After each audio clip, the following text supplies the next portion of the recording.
Well, the center of your brain has a small gland in it called the pineal gland, which, as you can see here, it was called pineal because it's shaped like a pine cone.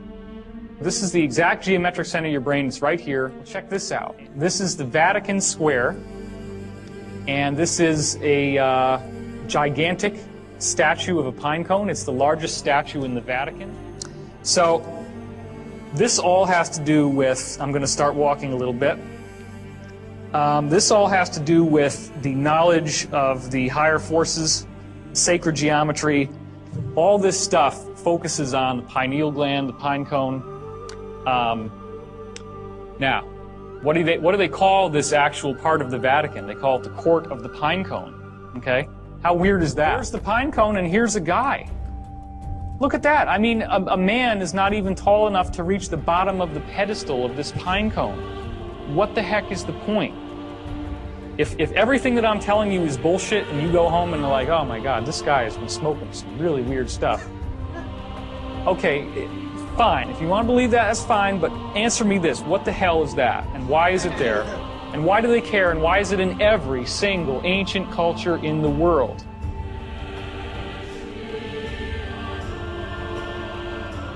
It says the same exact thing, and it looks just like a gland. Any of them could have chopped open a head and found this gland in your brain, and they did. Well, this is what's at the bottom of that statue, okay? That's Egyptian cuneiform down there, and the lion, like the Sphinx. This is the Vatican. Is anybody getting a does not compute on this? You got the ibises around the top of the thing, okay? You got this weird mirror ball on the outside of the courtyard. You got this open sarcophagus, like in the Great Pyramid. Do you think maybe that they have a little bit more of an affinity with Egypt than we've been giving them credit for?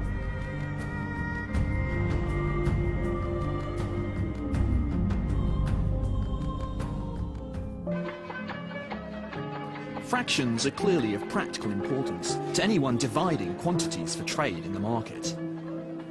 To log these transactions, the Egyptians developed notation which recorded these new numbers.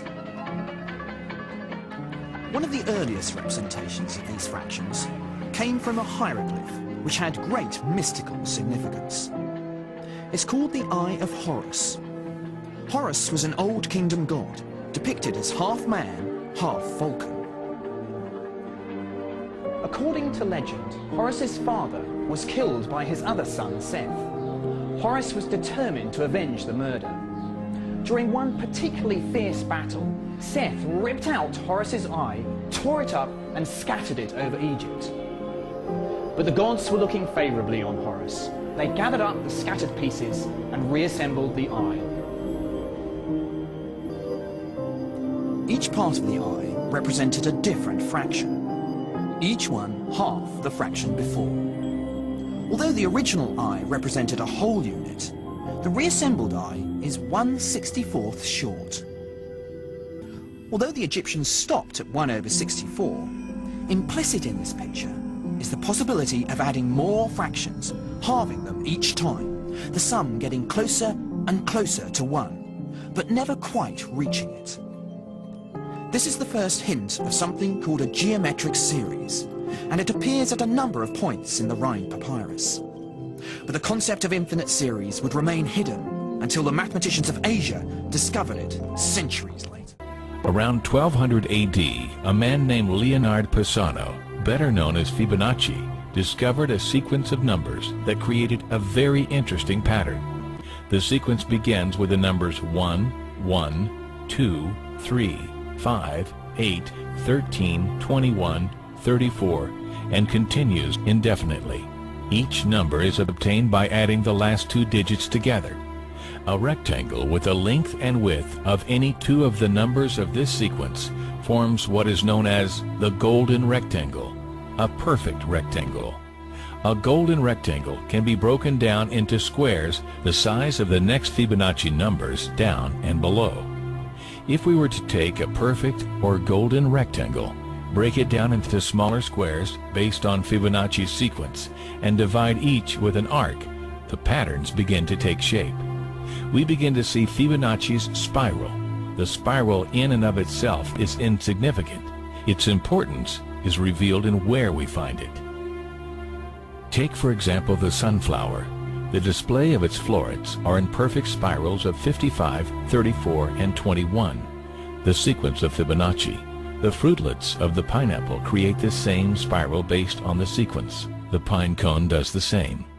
As currents move through the ocean and the tide rolls onto the shore, the waves that bring in the tide curve into a spiral that can be mathematically diagrammed onto a plot at the points 1, 1, 2, 3, 5, 8, 13, 21, 34, and 55. Buds on trees, sand dollars, starfish, petals on flowers, and especially the nautilus shell are formed with this exact same blueprint.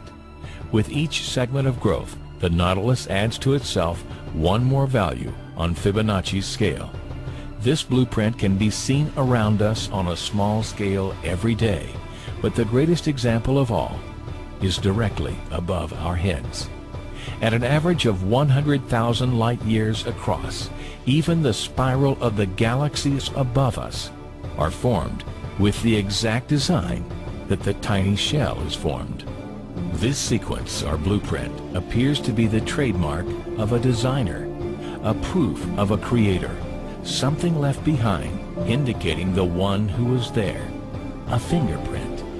As we scan our universe from the tiny flower to the awe-inspiring galaxy, we see the fingerprint I would wander around of the streets God. of Dakar asking people, well, what's the algorithm? What's the rules for making this? And they'd say, well, we just make it that way because it looks pretty, stupid. But sometimes that's not the case. In some cases, there would actually be algorithms, and very sophisticated algorithms. So in Mengwetu sculpture, you see this recursive geometry. In Ethiopian crosses, you see this wonderful unfolding of the shape. In Angola, the Chokwe people draw lines in the sand, and it's what German mathematician Euler called a graph. We now call it an Eulerian path. You can never lift your stylus from the surface, and you can never go over the same line twice. But they do it recursively, and they do it with an age grade system. So the little kids learn this one, and then the older kids learn this one, and then the next age grade initiation, you learn this one. And with each iteration of that algorithm, you learn the iterations of the myth. You learn the next level of knowledge. And finally, all over Africa, you see this board game. It's called Awori in Ghana, where I studied it. It's called Mancala here on the East Coast, Bao in Kenya, Sogo elsewhere. Well, you see self-organizing patterns that spontaneously occur in this board game. And the folks in Ghana knew about these self-organizing patterns and would use them strategically. So this is very conscious knowledge. Here's a wonderful fractal. Anywhere you go in the Sahel, you'll see this windscreen. And of course, fences around the world are all Cartesian, all strictly linear.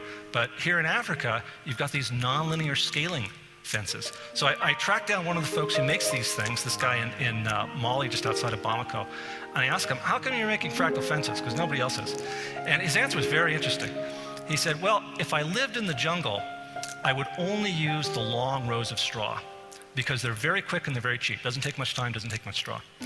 He said, but wind and dust goes through pretty easily. Now, the tight rows up at the very top, they really hold out the wind and dust, but it takes a lot of time and it takes a lot of straw because they're really, really tight. Now, he said, we know from experience that the farther up from the ground you go, the stronger the wind blows, right? It's just like a cost-benefit analysis. And I measured out the lengths of straw, put it on a log-log plot, got the scaling exponent, and it almost exactly matches the scaling exponent for the relationship between wind speed and height in the wind engineering handbook. So these guys are right on target for a practical use of scaling technology. The most complex example of an algorithmic approach to fractals that I found was actually not in geometry, it was in a symbolic code. And this was Bamana sand divination. And the same divination system is found all over Africa.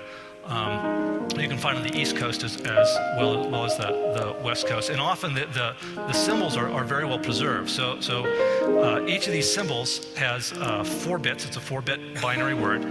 You draw these lines in the sand randomly.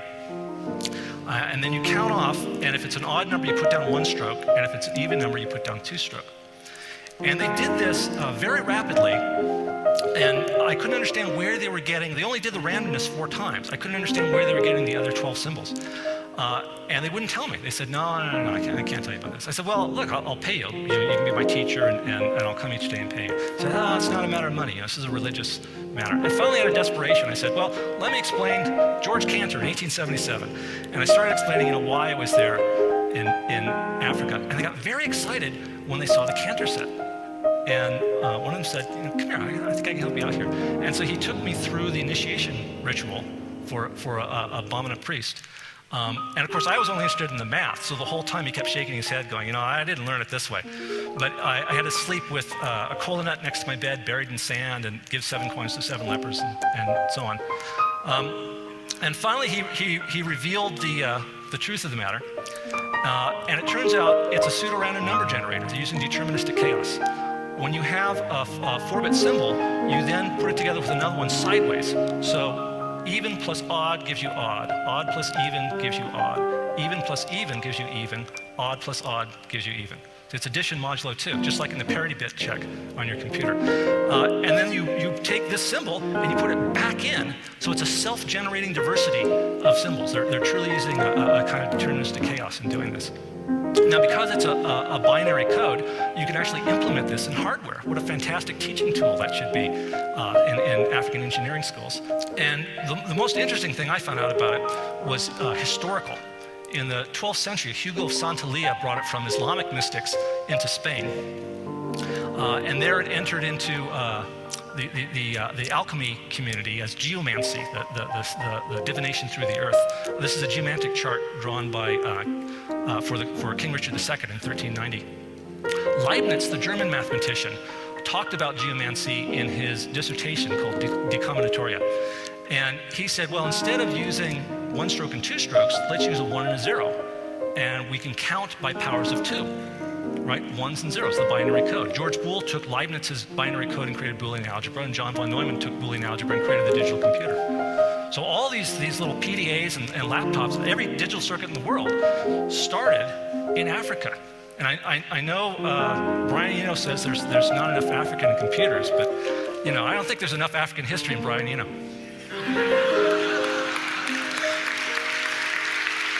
So let me end with just a few words about applications that we've found for this. And you can go to our website. The applets are all free. They just run in the browser. Anybody in the world can use them. The National Science Foundation's Broadening Participation in Computing program recently awarded us a grant to make a programmable version of these design tools. So hopefully in 3 years, anybody will be able to go on the web and create their own simulations of their own artifacts. But we focused in the U.S. on African-American students as well as Native American and Latino. And we found statistically significant improvement with children using this software in their mathematics class in comparison with a control group that did not have the software. So it's really very successful teaching children that they have a heritage that's about mathematics, that it's not just about singing and dancing. We've started a pilot program in Ghana. We got a small seed grant just to see if folks would be willing to work with us on this. We're very excited about the future possibilities for that. We've also been working in design. I didn't put his name up here. My colleague Kerry in Kenya has come up with this great idea for using fractal structure for postal address in villages that have fractal structures. Because if you try to impose a grid structure postal system on a fractal village, it doesn't quite fit. Bernard Tschumi at Columbia University has been interested in using this in a design for a Museum of African Art.